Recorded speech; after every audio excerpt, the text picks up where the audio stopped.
Greenworks lawnmower repair. I have watched every video on YouTube that tells you to replace this and to replace this, which I did both, but found neither of them to be the issues.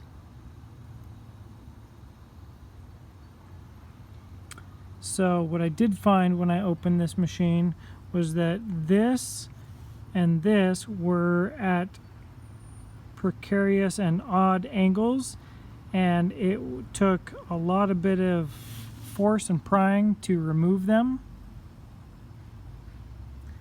And then I have reinstalled them in multiple angles, all of which result in the problem that I have found with this machine, is that this complete housing is made of plastic, and these two assemblies, they get hot and they melt the plastic that holds them.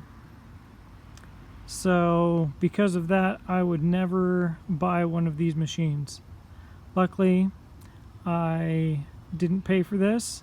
I got it for free and was broken, and I enjoy fixing machines, but this mower needs a completely new engine, and I would say an upgraded engine. An OEM engine should never be purchased for this machine, because if this is made of plastic, it will always melt in these two locations and never operate properly.